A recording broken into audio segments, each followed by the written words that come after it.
Halo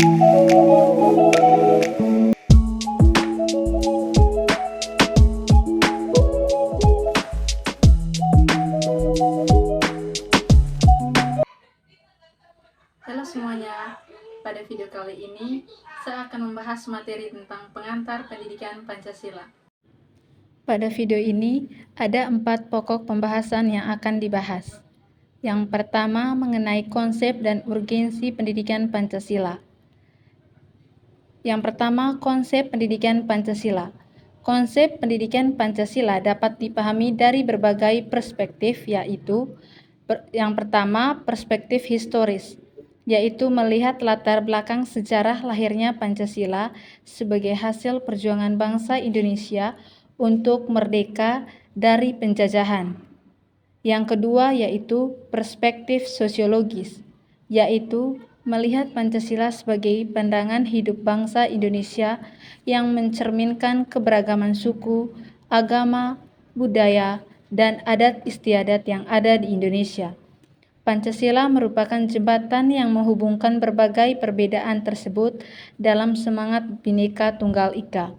Yang ketiga yaitu perspektif yuridis, yaitu melihat Pancasila sebagai dasar negara Indonesia yang tertuang dalam pembukaan Undang-Undang Dasar Negara Republik Indonesia tahun 1945. Pancasila merupakan landasan konstitusional yang mengatur sistem pemerintahan, hak dan kewajiban warga negara, serta hubungan antara negara dan masyarakat. Dan yang keempat, yaitu perspektif politik, yaitu melihat Pancasila sebagai ideologi negara Indonesia yang menjadi acuan dalam penyelenggaraan kehidupan berbangsa dan bernegara. Pancasila merupakan pedoman dalam menentukan arah kebijakan, tujuan nasional, serta sikap dan perilaku warga negara. Selanjutnya, urgensi pendidikan Pancasila.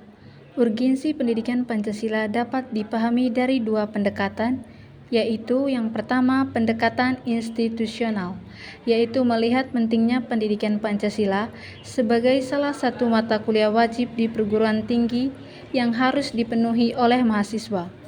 Yang kedua, pendekatan sumber daya manusia, yaitu melihat pentingnya pendidikan Pancasila sebagai sarana untuk membentuk karakter dan kompetensi mahasiswa sebagai calon pemimpin bangsa di masa depan.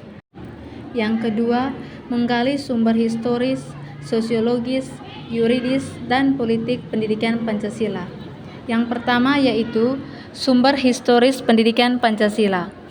Presiden Soekarno pernah mengatakan, "Jangan sekali-kali meninggalkan sejarah." Pernyataan tersebut dapat dimaknai bahwa sejarah merupakan fungsi penting dalam membangun kehidupan bangsa dengan lebih bijaksana di masa depan. Yang kedua yaitu sumber sosiologi pendidikan Pancasila. Sosiologi adalah ilmu tentang kehidupan antar manusia. Di dalamnya mengkaji antara lain latar belakang, susunan, dan pola kehidupan sosial dari berbagai golongan dan kelompok masyarakat. Di samping itu juga mengkaji masalah-masalah sosial, perubahan, dan pembaharuan dalam masyarakat. Dan yang ketiga, sumber yuridis pendidikan Pancasila. Negara Republik Indonesia adalah negara hukum, dan salah satu cirinya atau istilah yang bernuansa bersinonim yaitu pemerintah berdasarkan hukum. Pancasila sebagai dasar negara merupakan landasan dan sumber dalam membentuk dan menyelenggarakan negara hukum tersebut. Yang keempat, sumber politik pendidikan Pancasila. Salah satu sumber pengayaan materi pendidikan Pancasila adalah berasal dari fenomena kehidupan politik bangsa Indonesia. Tujuannya agar Anda mampu mendiagnosa dan mampu memformulasikan sarana-sarana tentang upaya atau usaha mewujudkan kehidupan politik yang ideal sesuai dengan nilai-nilai Pancasila. Yang ketiga, membangun argumen tentang dinamika pendidikan Pancasila. Dinamika pendidikan Pancasila terdiri dari 3 aspek. Yang pertama, aspek historis. Pendidikan Pancasila memiliki sejarah yang panjang dan berliku. Pendidikan Pancasila mulai diperkenalkan sejak masa kemerdekaan sebagai upaya untuk mempersatukan bangsa yang beragam. Pendidikan Pancasila kemudian mengalami pasang surut selama masa Orde Lama, Orde Baru, dan Reformasi. Yang kedua, aspek kurikuler. Pendidikan Pancasila juga mengalami perubahan dalam hal kurikulum dan materi pembelajaran. Pada awalnya, pendidikan Pancasila diberikan secara terpisah dengan mata pelajaran lainnya. Namun sejak tahun 2013, pendidikan Pancasila disatukan dengan pendidikan kewarganegaraan dalam mata pelajaran pendidikan Pancasila dan kewarganegaraan atau PPKN. Yang ketiga, aspek metodologis.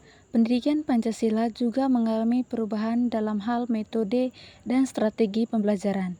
Pada awalnya, pendidikan Pancasila menggunakan metode ceramah dan hafalan yang bersifat dogmatis dan monologis. Namun sekarang, pendidikan Pancasila menggunakan metode diskusi, simulasi, role play, studi kasus, dan lain yang bersifat interaktif dan dialogis. Adapun tantangan pendidikan Pancasila terdiri dari 3 aspek. Yang pertama, aspek ideologis. Pendidikan Pancasila ditantang oleh adanya ideologi-ideologi lain yang bersaing dengan nilai-nilai Pancasila. Ideologi-ideologi tersebut antara lain adalah liberalisme, komunisme, fundamentalisme, radikalisme, terorisme, dan separatisme. Ideologi-ideologi tersebut dapat menimbulkan konflik sosial, politik, ekonomi, budaya, agama, dan etnis di tengah masyarakat Indonesia yang plural. Yang kedua, aspek teknologis. Pendidikan Pancasila ditantang oleh perkembangan teknologi informasi dan komunikasi yang sangat cepat dan masif. Teknologi informasi dan komunikasi dapat memberikan dampak positif maupun dampak negatif bagi pendidikan Pancasila. Yang ketiga, aspek generasional. Pendidikan Pancasila ditantang oleh perubahan karakteristik generasi muda yang menjadi peserta didik Pancasila. Generasi muda saat ini adalah generasi digital yang lahir dan tumbuh di era internet dan media sosial. Yang keempat, mendeskripsikan esensi dan urgensi pendidikan Pancasila untuk masa depan. Esensi pendidikan Pancasila untuk masa depan terdiri dari 1.